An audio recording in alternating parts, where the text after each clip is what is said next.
Good morning, everyone. So let's talk about gaslighting today. The hot word for 2020, right? So what is it?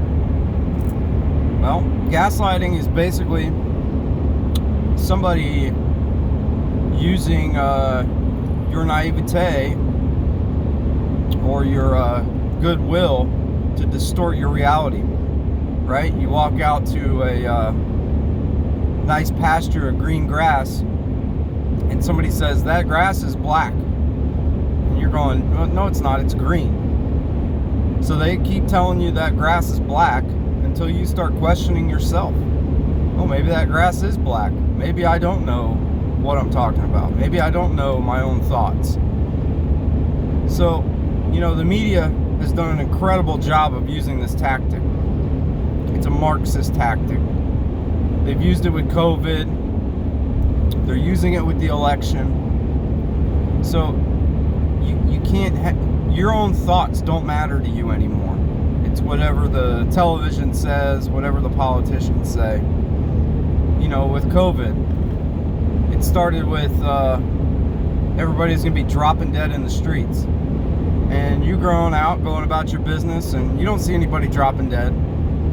But then you get home and you turn on the TV, and you see all these hospitals full of people, overwhelmed, and you're going, wow, it must really be bad. I'm just not running into it myself. And I'm not saying that COVID doesn't exist. Of course it exists.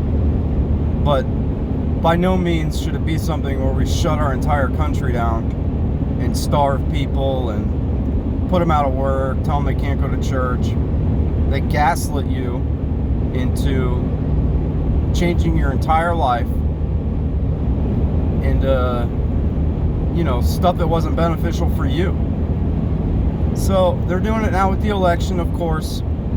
We know the election laws. We know that votes need to be certified, and we know that we saw with our own eyes. We've seen ballots being burned. We've seen truckloads of ballots brought in the middle of the night.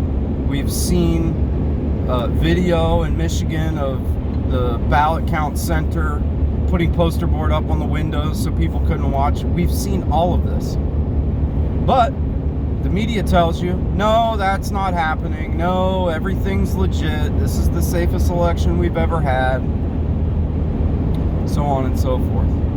So it's imperative that you maintain your free will and your free thought. You think for yourself. And another part of this to ensure that their gaslighting works is they censor other information. How about these thousands of doctors at this point who have come out publicly against their own professional interests, because it would be much easier for them to just toe the line and keep getting paid. So they've come out and said COVID is not all it's cracked up to be. We have therapeutics, we know how to handle it. Very few people fall ill from this. Even much smaller percentage will die from it. If you don't have an underlying condition, you're going to be fine for the most part. So what do they do to those doctors? Zip, you're not allowed to talk. So they're gaslighting you into being scared of COVID. They're gaslighting you into thinking Biden won the election, when those things just aren't true. So it's important we push back against it. We don't do things we're not comfortable doing. We don't do things that are against our best interest because the government and the television tell you to do. So those are my thoughts on gaslighting. So let's talk about what happened over the weekend with the election. Sidney Powell has come out and says she's got a ton of information. In her own words, she's going to release the Kraken. So it seems like she's got some pertinent, valid information that will work in our favor.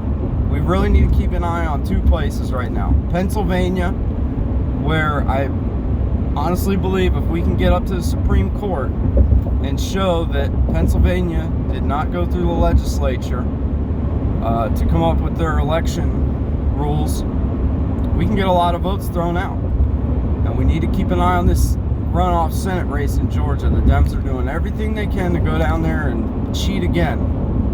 So hopefully the Trump team is on it. If you live in Georgia, you need to volunteer for the Trump team to go watch the voting and all that stuff. make sure there's not another pipe burst, right? So also we had this weekend the big Maga rally in DC, and it was great. It was a great show of patriotism, and I'm glad people are getting active. And you know, that's a big inconvenience to travel to the nation's capital, especially if you don't live close, getting a hotel and all that stuff, especially with Antifa roaming around. So I don't want to diminish the efforts of the people. I do, however, want to talk a little bit about, is there another way we could be doing things? You know, we have this populist revolution right now. So instead of going out in the street and, you know, yelling at buildings, we should be making appointments in Washington to go speak with these Congress people. Go speak with the legislative assistants. You know, feel-good activism is great, and I think there's a place for that. And it's after you try to get through Congress and speak with the political leaders, and they don't do anything. Then you take to the streets. You know, it's important that we as citizens lobby the politicians. That's what APEC does. They don't go out in the street with a megaphone. They put on a suit and tie, they make an appointment, and try to get their point across. You know, everybody sees these videos, you know, the hippie movement back in Vietnam. And, you know, we were in Vietnam for 9 years. We were over there profiteering off of heroin and broken helicopters. And the hippies were out in the street raising hell.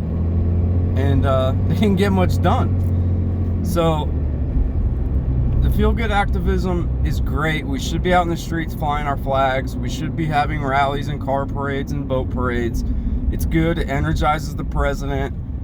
It lets him know the people support him. But it's also important that we're lobbying Congress. We're lobbying politicians, local and national, to actually get things done. You know, this trucker strike, I believe it's coming up on the 26th through the 29th. Stuff like that will work. Supposedly 50,000 plus truckers have signed on to do this.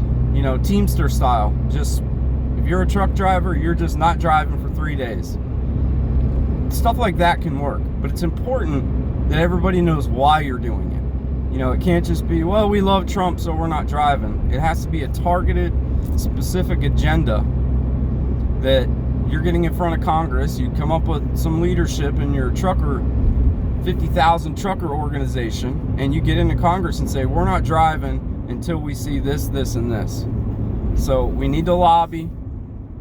It's important to get into Congress in front of these people because they're the decision makers. So it should be an interesting week here with the election. I'm still feeling pretty positive about it. It's obvious that the Democrats and the globalists cheated. We just got to get in front of the right judges and prove it. All right, guys, have a good day.